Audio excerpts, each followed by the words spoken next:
మత్తయి సువార్త 3వ అధ్యాయము 12వ వచనం. ఆయన చేట ఆయన చేతిలో ఉన్నది. చాలు. చేట, దేవుని చేతిలో చేట మనందరికీ తెలుసు. చేటతో ఏం చేస్తూ ఉంటారు అంటే చెరుగుతారు, తూర్పారబడతారు.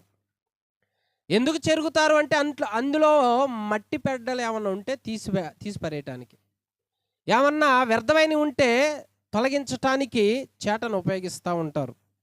చాలామందికి ఇది తెలుసు, ఇప్పుడు కూడా వాడుతూ ఉంటారు. ఎన్నో ఇళ్లలో కూడా ఇవి ఉన్నాయి. కానీ మనుషుల చేతిలో అంటే ఇది ఉంది. జీవం కలిగిన దేవుని చేతిలో కూడా చేట ఉన్నది అంటుంది లేఖనం. ఆయన చేట ఆయన చేతిలో ఉన్నది. మనిషి చేతిలో ఉన్నది అంటే ఒక పదార్థాన్ని, వస్తువులని శుభ్రం చేయటానికి, వ్యర్థమైన తొలగించడానికి ఉపయోగిస్తారని అనుకుందాం. కానీ దేవుని చేతిలో ఒక చేట ఉన్నది, దానికి కూడా ఒక పని ఉన్నది, దానికి కూడా ఒక ప్రత్యేకత ఉన్నది. అది ఏమిటో ఈ రాత్రికాల సమయంలో మనం తెలుసుకుందాం. హల్లెలూయా. మీరందరూ కొంచెం రెస్పాండ్ ఇస్తే బాగుంటుంది. మరి నా వైపు సీరియస్గా మీరు చూశారనుకో, నాకేం నోట్లోంచి మాట రాదు. సీరియస్గా మాత్రం ఉండమాకండి. దేవుడు మీ ఈ నవ్వుని జీవితాంతం అనుగ్రహించునుగాక. ఆమేన్. చడబడిన లేఖన భాగంలో చేట గురించి చెప్తా ఉన్నాను.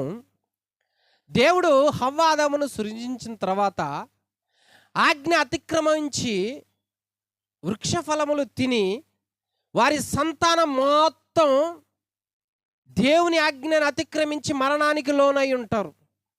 ఇలా భూమి మీద దేవునికి అయిష్టమైన సంతానం పెరుగుతూ పెరుగుతూ పెరుగుతూ పెరుగుతూ వస్తూ ఉంటే ఆ సంతానములో, ఆ వంశములో ఒక వ్యక్తి పుడతాడు.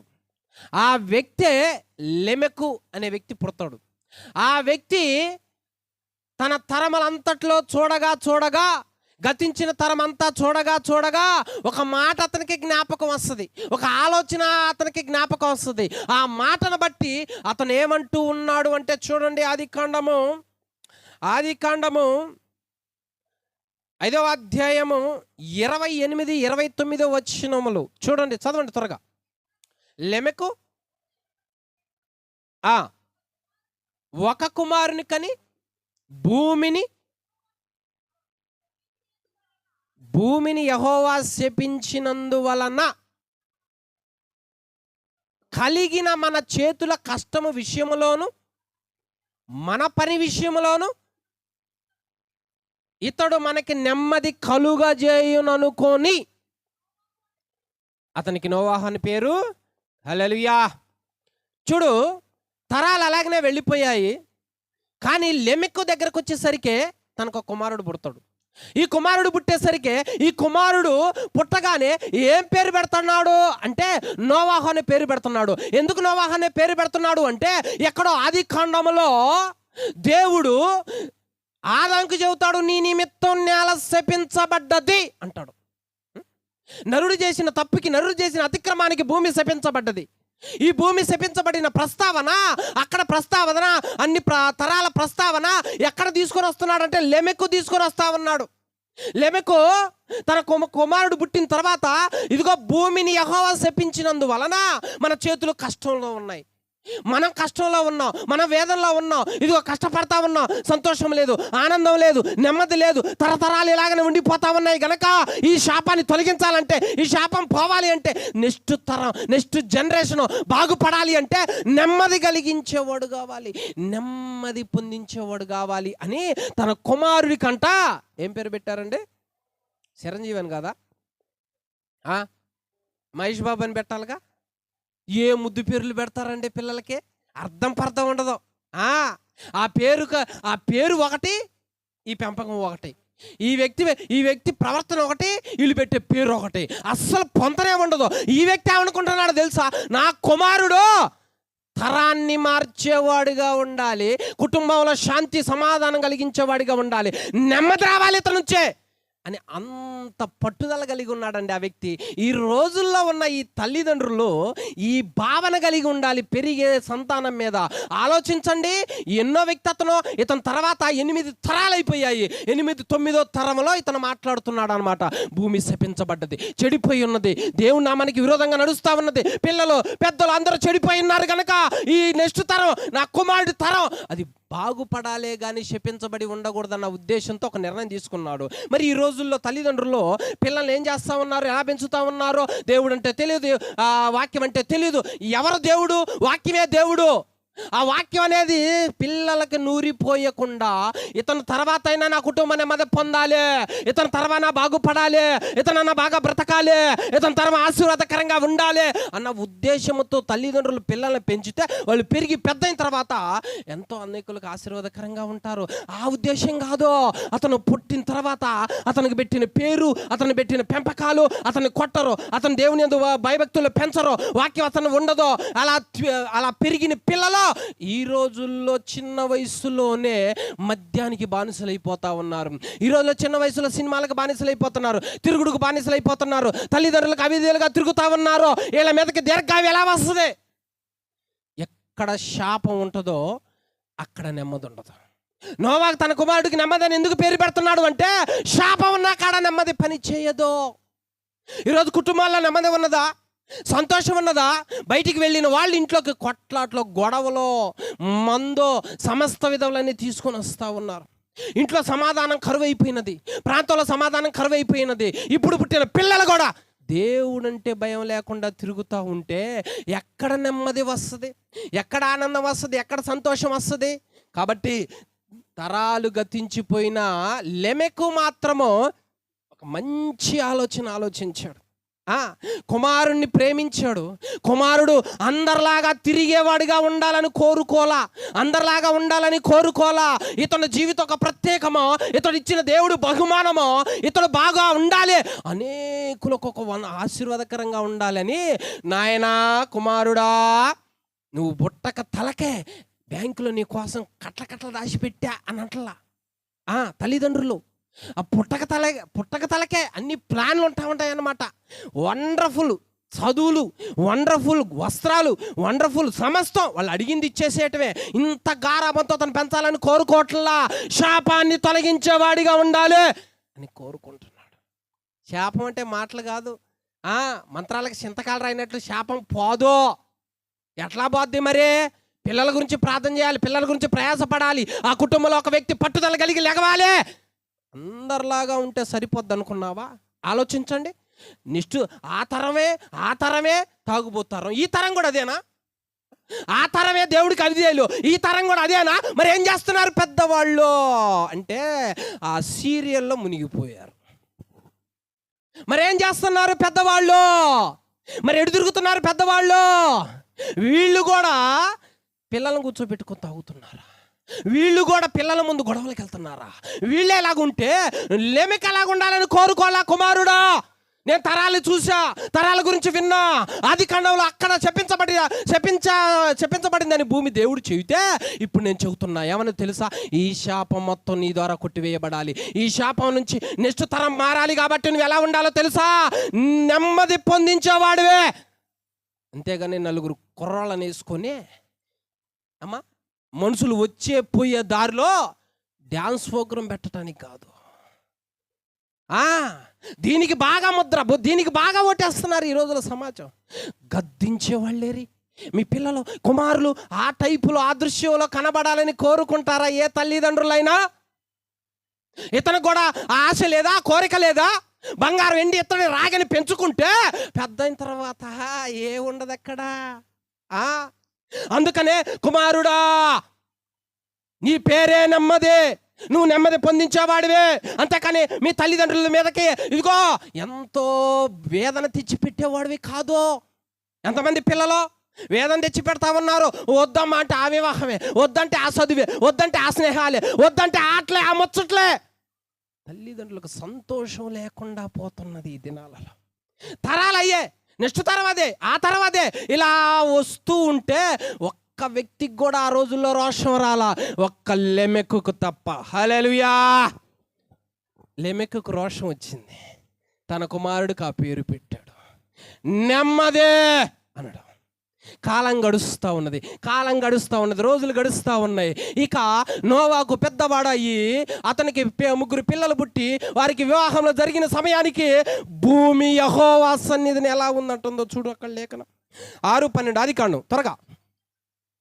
దేవుడు భూలోకం చూచినప్పుడు అది దేవుడు భూలోకమును చూచినప్పుడు అది చెడిపోయి ఉండెను. భూమి మీద సమస్త శరీరులు తమ మార్గమును ఏకంగా రెస్టారెంట్కి వేసుకున్నారంట. జిగ్గాట్లకి, ప్యాకాట్లకి, చెన్నిళ్ళకి. అమ్మా రుస్తూ నేను ఎవడురా దానికి వేసుకున్నారంట అందరూ. తమ మార్గమును చెరిపి వేసుకొనిరి. ఇలా వాక్యం చెప్పుతుంటే నిలవట్లా. ఇక్కడ ఉండరు, ఇక్కడ ఉండటానికి మనసు రాదు, ఆనందం రాదు, సంతోషం రాదు. లోకపరమైన వాటికైతే వెళుతూ ఉన్నారు అంటే శాపం పనిచేస్తుంది అక్కడ. బాగు చేసే దేవుని జీవం కలిగిన వాక్యం దగ్గర ఒక నరుడు నిలవలేకపోతున్నారు, ఒక కుటుంబం ఉండలేకపోతా ఉన్నది, ఒక పిల్లలు ఉండలేకపోతా ఉన్నారు. అందుకు కారణం ఏమిటంటే అక్కడ శాపం పనిచేస్తూ ఉన్నది. భూమి మీద సమస్త శరీరులు మార్గాన్ని చెరిపేసుకున్నారు. ఇక్కడ ఈ వాక్యం చెప్పకుండా సినిమా తెరగొట్టేసి చూపిస్తే ఎంతోమంది వచ్చేవాళ్ళే. కానీ ఇక్కడ దేవుని వాక్యం కదా చెబుతా ఉన్నది. అందుకే చాలా మందికి ఇష్టం లేదు, దుష్టుడికి ఇష్టం లేదు. మార్గమును చెరిపివేసుకొనిరి అన్నాడు. దేవుడే చెబుతా ఉన్నాడు. మార్గం చెరిపేసుకున్నారంటే అందరూ ఏ దారిని ఎంచుకున్నారు అంటే నరక మార్గాన్ని, పాతాళ మార్గాన్ని, సాతాను మార్గాన్ని, సుఖ సంతోషాల మార్గాన్ని, పెళ్లి చేసుకొనుచు సుఖ సంతోషాలతో తినుచు త్రాగుచూ ఉన్నారంట ఆ దినాలలో. రేపేం జరుగుద్దా అంటే అరే రేపు నరకం వస్తుందా అంటే ఎవరు చూడబోయినరు ఇదంతా అనేటట్లుగా ఉన్నారు ఈ రోజుల్లో. ఆ రోజుల్లో ఆ విధంగా ఉన్నారు. ఈ జనాన్ని దేవుడు చూశాడు. భూలోకం చెడిపోయింది, భూలోకం చీకటిగా మీ ఉన్నది, భూలోకం సమస్త శరీరులు మార్గాన్ని తప్పి తిరుగుతూ ఉన్నారని ఉద్దేశంతో దేవుడు ఒక్కసారి అట్లా చూసి ఇక లాభం లేదని చేతితో చేటని అట్లా తీసుకొని ఏం చేశాడు చూడండి. అక్కడ ఏం చేశాడు ఆయన చేతితో? ఇర్మియా గ్రంథం 15:7 ఇర్మియా గ్రంథం 15:7 దేశ ద్వారములో నేను వారిని చేటతో తూర్పారబట్టుచున్నాను. హల్లెలూయా. చెడిపోయిన ఈ సంతానము, చెడిపోయిన భూమి మీద ప్రజలను చేటతో తూర్పారబట్టడానికి అట్లా పట్టుకున్నాడంట చేటలో. అమ్మా దేవుని చేతిలో చేట దేనికో తెలుసా? పొట్టుని ఎగరగొట్టడానికే. అజ్ఞానులు నిలవరు, భక్తిహీనులు నిలవరు, అనీతిమంతులు నిలవరు.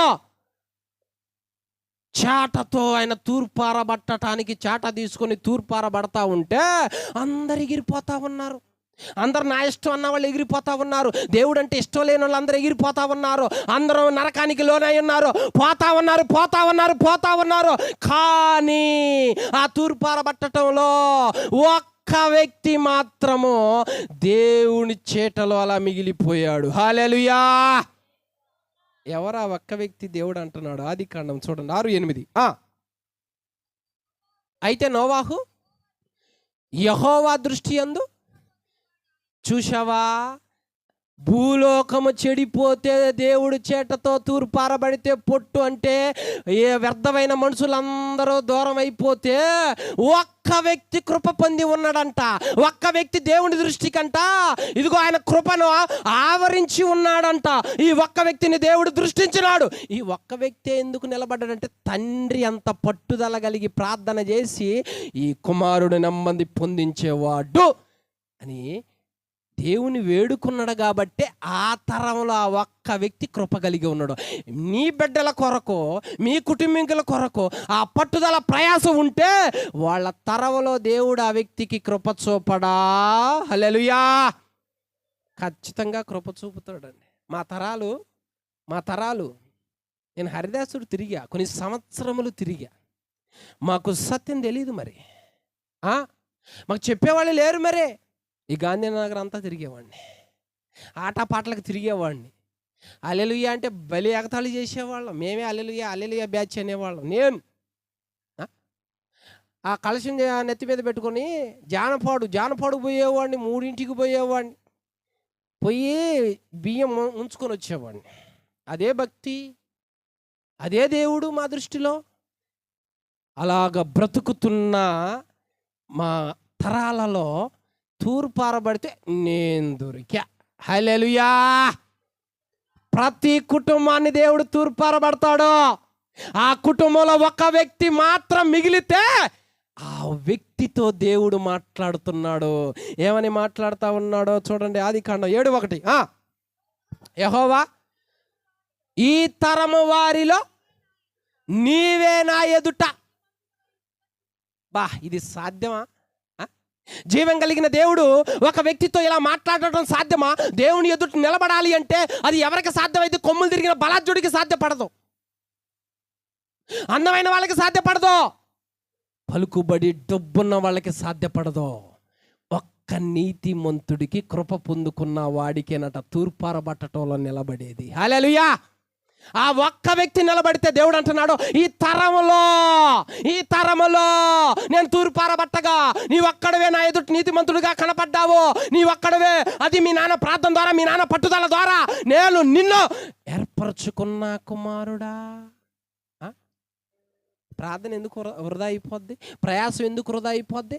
ఇంట్లో కుటుంబం పాడైపోతుంటే మోకరించి కన్నీరు గార్చి ప్రార్థన చేయాల్సిన వాళ్ళే చెనసాయి థియేటర్ ఇంట్లో పెట్టుకుండే. చెనసాయి థియేటర్లు ఉన్నాయి ఈరోజు ఇళ్లల్లో. ఇదివరకు సినిమాలకు పోయేవాళ్ళం, ఈ రోజుల్లో చెనసాయి థియేటర్లు ఉన్నాయి. అంటే దీన్ని బట్టి అర్థం ఏంటి? ఆ గంట ఏదో అరగంట ఏదో దేవుని సన్నిధిలో మోకరించి ప్రార్థన చేస్తే, ప్రయాస పడితే ఆ తండ్రి చేసిన ప్రార్థన ఈ నోవాహును పట్టుకుని కృప చూపినట్టుగా ఈ గాంధీనగర్లో కొంతమందిని లేపదా? ఖచ్చితంగా పట్టుకుంటుందా? లేకపోతే దేవుని బలం శక్తివంతమైంది. దేవుడు దేవుడు దేవుడు అని సాక్ష్యం చెప్పమంటే చెబుతురండి. ఇంకా పేజీలు రాసుకోవాలి. ఒక్క కుమారుని సరిగి పెంచా, ఒక్క బిడ్డని దేవుడి సన్నిధిలో సరిగి పెంచా. ఒక్క బిడ్డ సార్లా కూర్చొని వాక్యం చదువుతాడు, పళ్ళు పోకుండా చదువుతాడు, పాటలు నేర్చుకుంటాడు, క్రమశిక్షణగా మందిరానికి వెళతాడు. అలా ఉంటే ఆ వ్యక్తికి దేవుడి కృప ఉన్నట్టే. నా బిడ్డ ఒక బీటెక్ చదివి మంచి జాబర్గా కనపడాలని కోరుకునే వాళ్ళు ఎక్కువ, 2 చేతులతో గ్యాప్ లేకుండా చంపాయాలని కోరుకునే వాళ్ళు ఎక్కువ. కానీ సమాజంలో దేవుని కొరకు నిలబడి మాట్లాడాలి, అనేకులకు ఒక నెమ్మదిగా ఉండాలి అని కోరుకునే కుటుంబాలు తక్కువ. నోవాహు అలా కోరుకున్నాడా మరి ఆ రోజుల్లో? లెమెకు కుమారుడు ఎలాంటి వాడో? కృప పొంది దేవుని ఎదుట నిలబడ్డాడు, నీతిమంతుడిగా ఉన్నాడు, దేవుడి తను దృష్టించాడు. ఈ తరములో తూర్పారబట్టిన వాళ్ళలో నీవే నా ఎదుట నిలబడ్డావు. ఎంత కృపిచ్చాడండి దేవుడు, ఎంత కనికరిచ్చినాడండి దేవుడు. కాబట్టి నీ ఇంటి వారి కొరకు ఓడను సిద్ధపరచుకో. ఆ ఓడలో నువ్వు ప్రవేశించు, నీ కుమారులను ఎక్కించు, నీ భార్యను ఎక్కించు, నీ కోడలను ఎక్కించు. మీరు తప్ప ఇంకెవరు దానిలో ప్రవేశించడానికి అర్హత లేదు. తూర్పారబట్టడంలో మొత్తం పరారైపోయారు, తూర్పారబట్టడంలో మొత్తం వెళ్ళిపోయారు. దేశ ద్వారంలో వాళ్ళని నేను తూర్పారబట్టినాను. ప్రతి ఇంట్లో ఇప్పుడు జల్లెడ పడతారు, ఎవరు మిగులుతారు? ప్రతి ఇంట్లో దేవుడు ఇప్పుడు ఏం చేస్తారు? చాడ తీసుకొని తూర్పారబడితే అటు ఇటు గనులందరూ ఎగిరిపోవాలి. భక్తి చేస్తే ఎలా ఉండాలి? సంతానం, కుటుంబీకులు, నెక్స్ట్ తరము అది మార్పు పొంది ఉండాలి, ఆశీర్వాదకరంగా ఉండాలి. ఆ కుటుంబంలో ఇప్పుడు ఒక వ్యక్తి అజ్ఞానిగా ఉంటే నెక్స్ట్ తరం జ్ఞానవంతుడిగా ఉండాలి, నెక్స్ట్ తరం భక్తిపరుడుగా ఉండాలి, నెక్స్ట్ తరం ప్రార్థనాపరులుగా ఉండాలి. అంతే. ఈ తరంలో అమ్మా ప్యాంటు చింపి చెవికి ఒక రింగు కుట్టించుకొని ఉంటే నెక్స్ట్ తరంలో కూడా కుట్టించుకునే వాళ్ళు ఉంటున్నారు. మరి ఏంటి ఇంత అజ్ఞానం అయిపోయింది? నోవాకు అదే కోరుకున్నాడా? లెమెకు అదే కోరుకున్నాడా? నోవాకు ఎలా ఉన్నాడో? దేవుని ఎదుట నిలబడ్డాడంట, డేరుగా. దేవుని ఎదుట డేరుగా ఉన్నాడంట. అలా పిల్లలు ఉంటే దేవుడు ఎంత సంతోషిస్తాడు, ఎంత ఆనందిస్తాడు. ఇప్పుడు దేవుడు నోవాకుని కుటుంబాన్ని ఓడలోకి ఎక్కించిన తర్వాత ఆ ఓడ తిన్నగా వెళ్ళి వెళ్ళి వెళ్ళి ఎక్కడ దిగిందని లేఖనం సెలవిస్తా ఉన్నది. చూడండి, ఆదికాండము 8:4. 7వ నెల 17వ దినమున ఓడ ఏ కొండ? చూడు, ఒక్క కుటుంబం రక్షించబడ్డది. ఆ ఒక్క కుటుంబాన్ని దేశం ఎక్కడ పెట్టిండో? సాగర్లో కదా, గుణదల్లో పెట్టిండు. అన్ని గుండ్లే. ఏం భక్తి అండి!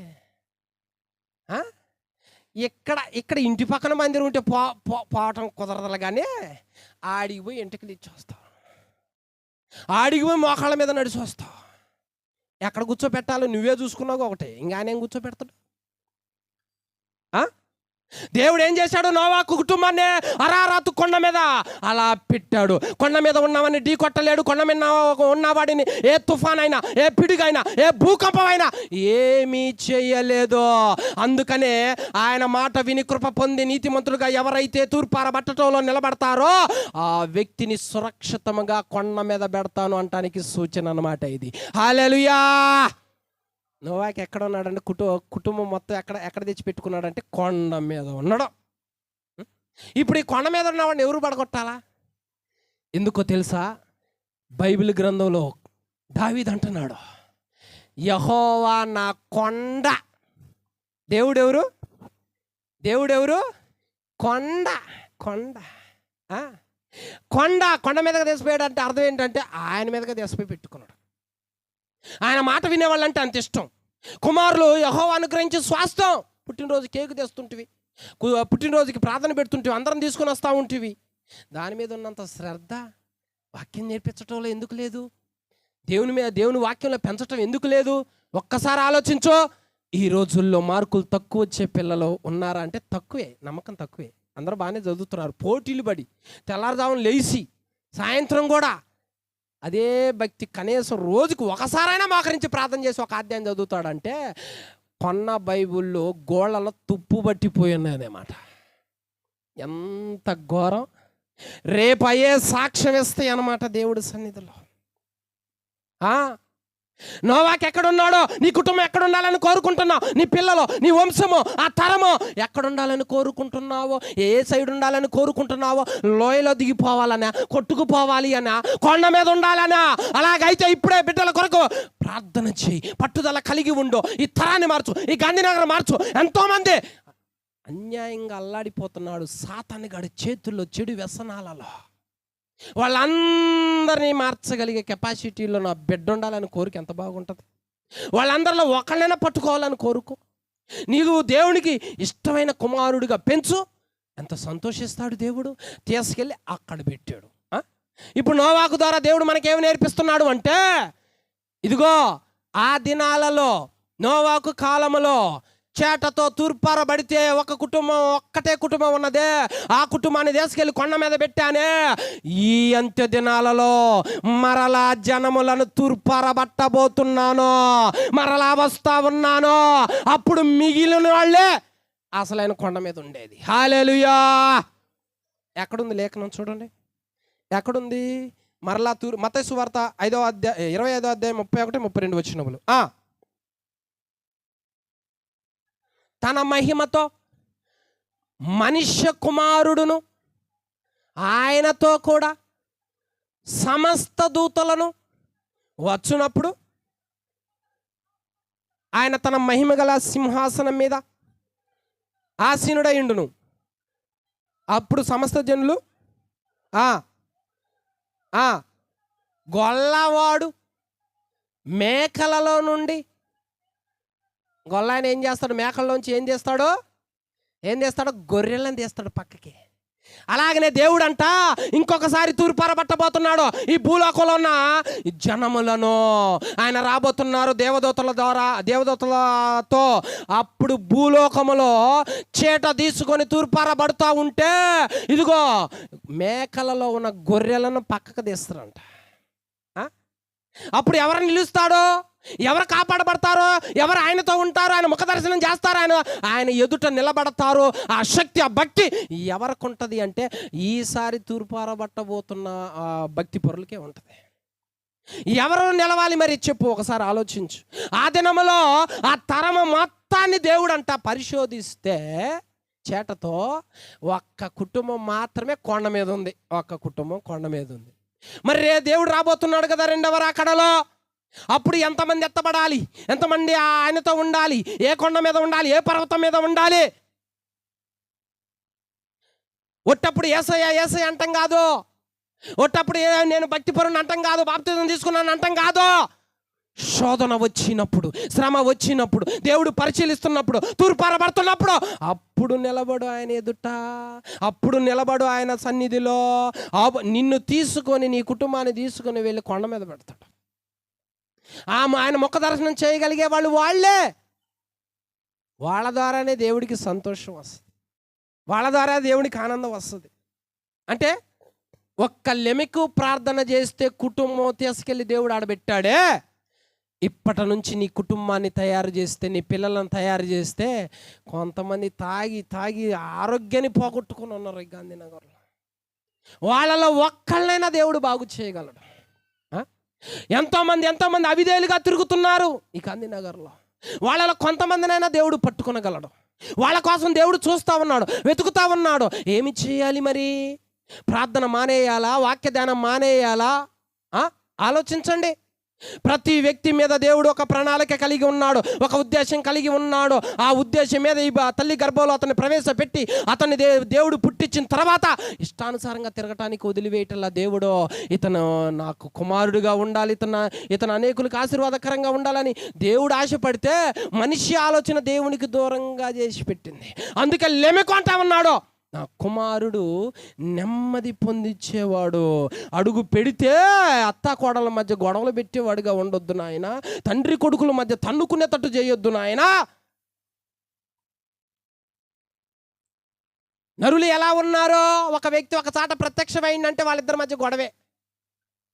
నెమ్మది పుట్టించే వాళ్ళు ఎవరో, గొడవలను సద్దుమరిచే వాళ్ళు ఎవరో, కొట్లాట్లను సద్దుమరిచే వాళ్ళు ఎవరో. ఇదంతా ఎవరికి సాధ్యమైంది? నోటి మాటకి కాదో, దేవుడు కృప పొందిన వ్యక్తికే సాధ్యపడుద్ది. నోవాకు ఈ భూమి మీదకి వచ్చిన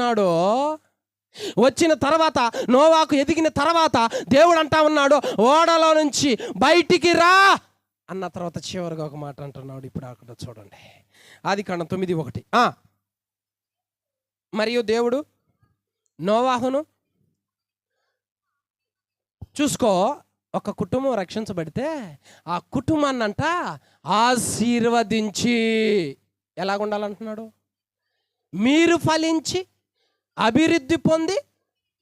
చూసావా, ఎవరి ద్వారా దేవుడు భూమిని నిందించాలని కోరుకుంటున్నాడు అంటే రక్షించబడిన వ్యక్తి, దేవుడి మాటకి లోబడిన వ్యక్తి, కృప పొందిన వ్యక్తి, నీతిమంతుడిగా ఉన్న వ్యక్తి. ఆ సంతానాన్ని దేవుడు అంతం కానియడో. నీతిమంతుడికి అంతం లేదు. ఆ సంతానం ఎదగాలి, ఆ సంతానం అనేకులు కనాలి, భూమిని నిందించాలి, ఆయన మహింపరచాలి, ఆయన ఘనపరచాలి అని కోరుకుంటాడు దేవుడు, అని ఆశపడతాడు దేవుడు. ఈ రోజులో ఒక చాక్లెట్ ఇస్తే ఆ చాక్లెట్ ఎంత సంతోషంగా తింటారో పిల్లలు, కానీ దాని వెనక దేవుని చేతి పని ఉందని బిడ్డలకు తెలియదు. సృష్టించిన ప్రతి వస్తువు వెనక ఆయన హస్తం ఉన్నది. హల్లెలూయా. మరి దేవుని జ్ఞానంలో పెంచకపోతే ఎట్లా? నువ్వు బయటికి రా, వచ్చాడు. నిన్ను నీ బిడ్డలను ఆశీర్వదిస్తున్నా. ఎందుకు ఆశీర్వదిస్తున్నావు? మీ ద్వారానే భూమి మీద కనబడాలి, బిడ్డలు రావాలి, ఆ సంతానం నాకు కావాలి అని కోరుకుంటున్నాడు దేవుడు. అంటే ఒక్క కుటుంబం రక్షించబడితే ఆ కుటుంబం ద్వారా ఎంత ప్రణాళిక, ఎంత చిత్తం కలిగి ఉన్నాడో ఒక్కసారి ఆలోచించు. నీ బిడ్డ మీద ఎంత ప్రణాళిక కలిగి ఉన్నాడో, నీ కుటుంబం మీద ఎంత ప్రణాళిక కలిగి ఉన్నాడో. ఆ విధంగా పెంచినట్లయితే ఆ బిడ్డను ఆశీర్వదించి అనేకులను ఆత్మీయంగా దేవుడు కన్నటానికి ఇష్టపడతా ఉన్నాడు, అనేకులను రక్షించటానికి ఇష్టపడతా ఉన్నాడు. కాబట్టి వ్యర్థమైన దూరం అయిపోవాలా, ఈ తరములో నిలబడాలా. ఆ తరములో అతను నిలబడ్డాడు నోవాహు. ఈ తరములో నిలబడేవాళ్ళు ఎవరో? కుటుంబం పక్షాన డేరుగా నిలబడతావు, ఒక రాజకీయ పక్షాన డేరుగా నిలబడతావు. దేవుని పక్షాన డేరుగా నిలబడే వ్యక్తులు ఎవరు? దేవుని పక్షాన మాట్లాడే వ్యక్తులు ఎవరో? ఆ వ్యక్తుల కొరకు దేవుడు ఎదురు చూస్తూ ఉన్నాడు. నోవాహును బట్టి దేవుడు సంతోషించాడు, ఆనందించాడు. తన కుమారులకు ఆ దీవెన వెళ్ళిపోయినది. వాళ్ళ ద్వారా పుట్టిన సంతానమే భూమి మొత్తం నిండింది. హల్లెలూయా. ఆ సంతానాన్ని దేవుడు అంతం కానీలా. 3 కుమారులు పుడితే దేవుడు షేము వంశాన్ని మరలా దీవించాడు. అంటే నీతిమంతుడు వంశ వృక్షం అంతం కాదు. నోవాకేం చెప్పుకోవాలి ఇప్పుడు? మా నాన్న నేను కనగానే బంగారపు గొలుసు తెచ్చి మెళ్ళో వేసిండో అనాలా? నేను కనగానే పెద్ద 15 కేజీల కేకు తెచ్చి మొత్తాన్ని కోసి పెట్టిండో అనాలా. నేను కనగానే నా కోసం బహుమతులు తెచ్చిండు అనాలా. ఏమనాలి నోవాహో? నా కోసం మా నాన్న ఏం చేశాడో తెలుసా? ప్రార్థించాడు, పట్టుదల కలిగి ఉన్నాడు, దేవుణ్ణి అడిగాడు, అలా పెంచాడు. అందుకే ఈరోజు నేను దీవించబడి ఈ తరములో ఉన్న వాళ్ళకి సాక్షిగా ఉన్నాను అంటున్నాడు అతను. హల్లెలూయా. సాక్ష్యం ఉండాలండి. క్రైస్తవులకి సాక్ష్యం ఉండాలి. క్రైస్తవ కుటుంబానికి సాక్ష్యం ఉండాలి. ఆ పిల్లలు చూడు, ఆ కుటుంబం చూడు, మందిరాలకు పోతూ ఉన్నారు. ఎంత చక్కగా, ఎంత పాడతారు, ఎంత క్రమశిక్షణగా ఉంటారు, ఎంత విధేయతగా ఉంటారు, ఎంత జాగ్రత్తగా ఉంటారు, ఎంత భక్తిపరులుగా ఉంటారు. ఆ తల్లిదండ్రులు అలా పెంచారో. బిడ్డను దగ్గర పెట్టుకొని వాళ్ళు నేను తిడితే ఇది ఇట్ట బూతులు మాట్లాడు, ఇట్ట మాట్లాడు, డైరెక్షన్ ఇచ్చేది. ఇలాంటి వాళ్ళు ఏం కావాలా? ఇలాంటి వాళ్ళు ఎంతమంది చెడిపోవాలా? దేవుని సంతానాన్ని పాడు చేయటానికి. నరుడికి అధికారం ఎక్కడది? దేవుడు తన చేతి పని కదా ఇదంతా. లెమెక్ కూడా అలా అనుకుంటే నోవాకు ఉండేవాడా?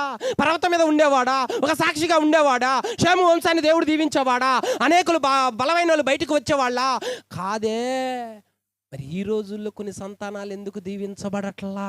ఆ ఇంట్లో ఎప్పుడు పోడే, ఎప్పుడు గొడవలే, ఎప్పుడు ఏడుపులే.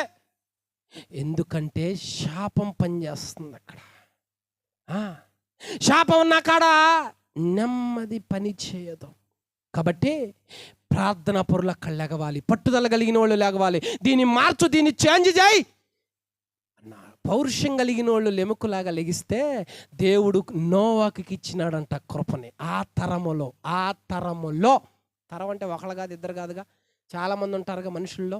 మరి అంతమందిలో దేవుడు ఆయన్నే ఎందుకు పట్టుకున్నాడు అంటే నీతిమంతుడెవరో అనీతిమంతుడెవరో దేవుని కళ్ళకి బాగా బాగా తెలుసు.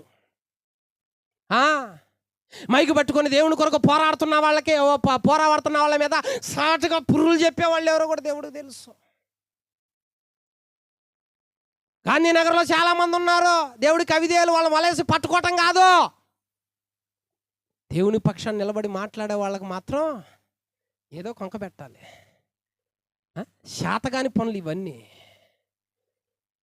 లెమెకు ఏమన్నాడో? మీ పిల్లల్ని పెట్టరాదు అనలా. లెమెకు నా పిల్లాన్ని పెంచి చూపిస్తా అన్నాడు. నీ పిల్లలు ఎట్టున్నారు? తప్పు చేస్తే బెత్తమాడని ఉంది ఆ వాక్యంలో. ఇక అక్కడ రాజీ పట్టాలు ఏమి లేవు. బెత్తం వాడని వాడు తన కుమారుడికి విరోధి. ఈరోజు వాక్యం చదవకపోతే నీకు బెత్తమే అను ఖచ్చితంగా ఉంటాడు. విచిత్రం ఏంటంటే మాస్టర్ని కూడా కొట్టని ఇట్లా అంత సున్నితం అయిపోయింది చదువులు. పాడుగాకేం అవుతారు ఇక. మరి మాస్టర్ కొట్టకూడదు, వీళ్ళు కొట్టరు. మా పిల్లలు మేమే కొట్టమైతే రేపు వీళ్ళు కొడతారు. మా పిల్లలు మేమే కొడతా, మీరు కొడతారంటే వీళ్ళు కొడతారు రేపు. మరి ఆజ్ఞాతిక్రమమే పాపం. తల్లి మాట విని మేకబొచ్చు కప్పుకొని తండ్రి దగ్గరకు వచ్చి నేను వేసావుని అన్నాడు అయ్యా. వీళ్ళు ఏం చేశారంటే అదే మేకను చంపి రక్తం తీసుకొని వచ్చి ఇది నీ కుమారుడు గారు చూసుకో. మేకకి మేక చెల్లైంది ఆడ. మరి అంతేగా, మేకకి చెల్లైంది అక్కడ. వాక్యము సత్యమే చెప్పుద్ది, నిజమే చెప్పుద్ది, అబద్ధం చెప్పదు. ఆకాశము భూమి గతించిన ఆయన మాట గతించదు. ఆ మాట విన్న వాళ్ళే పర్వతం మీద ఉంటారు, ఆయనతో ఉంటారు. కాబట్టి నోవాకు ఆయన మాట విన్నాడు, లెమెకు ఆ విధంగా పెంచాడు. ఆ కుటుంబం అక్కడ ఉన్నది, ఆ కుటుంబాన్ని దేవుడు దీవించాడు, ఆ కుటుంబం ఆశీర్వాద కారణంగా ఉన్నది. ఆ తరాలు పోయాయి. అక్కడ ఆది కాండం ఎప్పుడు చెప్పుకుంటున్నాం నోవా గురించి అంటే మనుషులు లేకపోయినా సాక్ష్యం సజీవంగానే సాగుతూ ఉన్నదే. ఒక యేసన్న గారి గురించి చెప్పుకుంటాం ఆయన లేకపోయినా కానీ, ఒక దేవదాసు గారి గురించి చెప్పుకుంటాం ఆయన లేకపోయినా కానీ, భక్తి పరులు ఎందరో గురించి చెప్పుకుంటాం. ఎందుకంటే వాళ్ళు లేకపోయినా వాళ్ళ సాక్ష్యం అలా ప్రబలుతా ఉన్నది. ఇప్పుడు మన గురించి ఏం చెప్పుకోవాలా? మా వాడు బాటిల్ ఎత్తిందంటే దించడం, కొట్లాడకపోయిందంటే నలుగురు నన్ను కొట్టేస్తాడు. మా అమ్మాయి ఎలాగుందన్న సుందరే తార. దేనికి తార, దేనికి సుందరే? ఈ అభించేది ఈ పెంపకాల ఉండేది. ఆయన కూడా కుమారుడు, మనకి కుమారులు, ఇక్కడ పిల్లలు ఉన్నారుగా, వాళ్ళకి పిల్లలు ఉన్నారుగా. మరి అక్కడ తేడా ఇక్కడ తేడా ఎందుకంటే 2 ఆత్మలైనా రక్షిస్తే దేవుడు ఎంత సంతోషిస్తాడు, ఎంత ఆనందిస్తాడు. నోవాకో బయటికి రా, నీ కుమారులను తీసుకొని రా, ఇప్పుడు దీవిస్తున్న వాళ్ళని. ఎందుకు నాయన? మీతోనే కాదు, ఈ బిడ్డలు కనాలి, వాళ్ళ ద్వారా భూమి నిండాలి, వాళ్ళని నేను ఆశీర్వదించాలి, పరాక్రమవంతులు బయటికి రావాలి. షేము వంశంలో నుంచి వచ్చారు పరాక్రమవంతులు, వచ్చారు బలాజ్యులు వచ్చారు. ఇక్కడున్న ప్రతి కుటుంబంలో దేవుడు అలాంటి పరాక్రమవంతులను పుట్టించునుగాక, అలాంటి పరాక్రమవంతులు వచ్చుదురుగాక. పట్టుదల కలిగిన వారి కొరకు ఈ తరంలో దేవుడు ఎదురు చూస్తా ఉన్నాడు. తూర్పారబట్టక మనుపే నువ్వు భక్తిపరుడుగా జాగ్రత్తగా ఉంటే, నీతిమంతుడిగా ఉంటే, అయ్యా ఈ బిడ్డలకు కృపనీయా. కొట్టుకుపోయే వాళ్ళ కాదయ్యా, జలప్రలయంలో అందరూ చనిపోయే వాళ్ళ కాదయ్యా, నోవా కుటుంబంలాగా సజీవంగా నిలబడి సాక్ష్యంగా ఉండే వాళ్ళలాగా ఉంచయ్యా అని ప్రార్థన చేసి మొరపెట్టి పట్టుదల కలిగి ఉంటే ఆ కుటుంబాన్ని కృప ఆవరించుద్ది, ఆ బిడ్డలను కృప ఆవరించుద్ది. ఆ బిడ్డలను దేవుడు హస్తాల్లోకి తీసుకుంటాడో, ఆ సంతానాన్ని అంతం కానియడో. వాళ్ళే దేవుడికి ఇష్టమైన వాళ్ళు వాక్యం చెబితే, వాళ్ళు సువార్త చెబితే, వాళ్ళు ప్రార్థన చేస్తే అద్భుతాలు చేస్తాడు దేవుడు. హల్లెలూయా. దేవునికి కావలసినది నీతిమంతుల సంతానం. మరి అందరూ నీతిమంతులేగా పుట్టకతో అంటే ఎవరు కాదు, అందరూ పాపాత్ములే. ఆ పాపాత్ముల్లో నుంచే కదా ఈ లెమకొచ్చిందే. అంతా గమనించాడుగా, అంతా చూశాడుగా. ఒరే మీ నాన్న పొద్దున పోతాడు, తాగి వస్తాడురా, ఇదేనా మన కుటుంబాన్ని శాపం, ఇదేనా దరిద్రం, నీ కాడ నుంచైనా మారాలరా బిడ్డ, నా మాటినయ్యా అంటే బాగుండేది. వాడు మగోడు తిరుగుతాడు, యాడికన్నా వెళ్తాడు వాడు మగోడు. కొట్లాడికి వెళ్తాడు, గొడవలకు వెళ్తాడు, అర్ధరాత్రి వస్తాడు మగోడు అని తల్లిదండ్రులే పెంచుతుండే. మగాయన అంటే ఎన్నింటికి రావచ్చు మరి? ఆడామా వాళ్ళు కూడా మనుషులు కాదు మరి. దేవుడు ఏం చెప్పినాడు అక్కడ? ప్రతి కుటుంబంలో ఒక నోవహు లాంటి వాళ్ళు లెగవాలి. తండ్రి మాటను జవదాట్లా, తండ్రి మాటకి ఎదురు చెప్పలా, తండ్రి పెంపకంలో పెరిగినాడు, తండ్రి ఇదిగో ప్రార్థనలో పెరిగినాడు, తండ్రి క్రమశిక్షణలో పెరిగినాడు, తండ్రి దేవుడు ఎవరంటే బోధించాడో ఇవన్నీ చేశాడు. కాబట్టే ఆ సంతానం ఎవరయ్యా నోవాకు తండ్రి ఎవరయ్యా, నోవాకు తండ్రి ఎవరయ్యా, ఎవరు అంటే ఇంకెవరయ్యా లెమెక్కు అని చెప్పుకుంటున్నాం. ఇప్పుడు మన తండ్రి ఎవరో, మీ తల్లి ఎవరో అంటే ఇంకేం చెప్పాలా? ఆ గొడవలకు పోయిందంటే వడ్డీ డబ్బులకే ఇంకేం లేదమ్మా, ఇళ్ళన్నా కలుపుకుంటుంది, పొలమన్నా కలుపుకుంటుంది. పోయిందంటే సాలేక రోడ్డు మీదకే దులిపోచ్చుద్దే. చూడు ఎలా ఉందో వాళ్ళ బిడ్డ ఏమ అనాల. నెక్స్ట్ జనరేషన్ మళ్ళీ మారాలిగా. మరి ఆ గొడవే కదా, రక్త చరిత్రలాగా అది కూడా ఉండాలి కదా. పాపం పెరుగుతూ ఉంటుంది కానీ అంతం కాదు కదా, పాపం పట్టుకుంటుంది. నాయనా ఈ వంశాలకి తరాలకి ఇంతవరకు అంటిన జబ్బు చాలు నాయనా నోవాహో. నీకు కేక్ దానిలే కానీ 10 మందిని పిలిచి ఏటకోసి మాంసం పెట్టనులే కానీ ఒకటి మాత్రం చేస్తున్నా నీ గురించి, ఏంటంటే ప్రార్థన చేస్తున్నా. నీవు ఆశీర్వాదకరంగా ఉండాలి కాబట్టి, నెమ్మది నువ్వు ఎక్కడ అడుగు పెడితే అక్కడ నెమ్మది కావాలి కాబట్టి నీ కొరకు నేను ఉపవాసం ఉంటున్నా అన్న ఉద్దేశంతో తండ్రి పట్టుదల కుమారుణ్ణి నిలబెట్టాడు దేవుడు. ఉగ్రతలో నిలబెట్టినాడు దేవుడు, జలప్రలయంలో నిలబెట్టినాడు దేవుడు. అందరూ చచ్చిపోతుంటే, ప్రాణాపాయంలో కేకలు పెడతా ఉంటుంటే ఆ ఒక్క వ్యక్తి వైపు దేవుడు చూసే నువ్వు బాధపడవద్దు, అందరు నశిస్తారు, అందరు జలప్రలయంలో మునిగిపోతారు, బలాజ్యులు సైతం, రాజులు సైతం అందరు పోతారు, నీ ఒక్కడవే నిలబడతావు నా సన్నిధిలో అన్నాడు దేవుడు. హల్లెలూయా. అంటే దేవుడు నీతిమంతుడు అంటే అంత ఇష్టపడతాడు, దేవుడికి కృప పొందిన వ్యక్తి అంటే అంత ఇష్టపడతాడు. కాబట్టి ప్రతి వ్యక్తి కూడా దేవుని చేటకి భయపడాలి, తూర్పారబడతాడు భక్తిని. ఒకరోజు వస్తాడు ఆయన, అప్పుడు అయిపోయింది ఆది కాండంలో. ఇక దేవుడి రాకడలో వస్తున్నాడు మరలా అదే చేట తీసుకొని. గొర్రెల్లో మేకల్లో ఉన్న నీవు గొర్రెగా బయటకు వస్తావా, లేకపోతే మేకల్లోనే ఉంటావా? మేక భక్తి ఇంకా వదలకపోతే ఎట్టమ్మా, మొత్తం కన్ను తెరిచి చూసేసిన టైపే. మేక భక్తి కాదు, వేరు చేస్తున్నాడు. ఒక సమయానికి తూర్పారబట్టడానికి వస్తూ ఉన్నాడు, అప్పుడు గొర్రెలే మిగులుతాయి, మేకలు ఏమైపోతాయి? మేకల లైఫ్ ఏంటి, మేకల జీవితాలు ఏంటి అంటే ఆ స్వభావం కలిగిన భక్తులు ఏం కావాలి? పాతాళానికి వెళ్ళిపోవాలి. పాతాళానికి వెళ్ళిపోవటానికి దేవుడు శ్రమ పుచ్చుకొని సృష్టించలా, ఎక్కడికి రావటానికి? ఆయనతో ఉండటానికి దేవుడు సృష్టించుకున్నాడు. దేవుడు ఎంత ప్రేమ కలిగినాడో తెలుసా అమ్మా? దేవుడు ఎంత ప్రేమ కలిగినాడో, దేవుణ్ణి మహిమపరిచి దేవుని స్తుతించే బిడ్డకి దేవుడిచ్చే స్థానం గొప్పదే. చూడు యెషయా గ్రంథం, చివరిగా నేను ఒక మాట చెప్తున్నాను, మరి టైం ఓవర్ అయింది కనుక. యెషయా గ్రంథంలో దేవదూతలు స్తుతిస్తూ ఉంటే దేవుడు ఆ దేవదూతల్ని చివరిగా చూడండి, యెషయా గ్రంథం 6వ అధ్యాయము 1-2 వచనములు. రాజైన ఉజ్జియా మృతి నొందిన సంవత్సరమున అత్యున్నత సింహాసనమందు ప్రభు ఆసీనుడైండగా నేను చూచితిని. ఆయన చొక్కాయి అంచులు దేవాలయమును నిండుకొనెను. ఆయనకు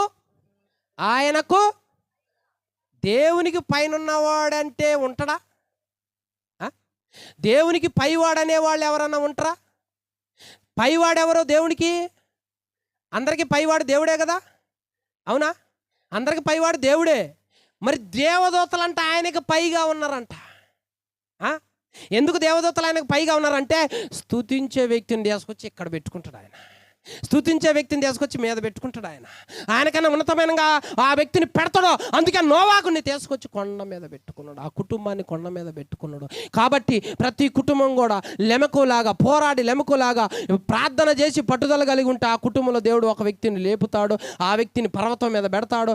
ఆ సంతానమే యుగ యుగాలు దేవుడితో ఉండి రాత్రి పగళ్ళు, అనగా రాత్రి ఉండదు పగలు ఉండదు గనక యుగ యుగాలు దేవుని స్తుతించటమే, దేవుని మహిమపరచటమే.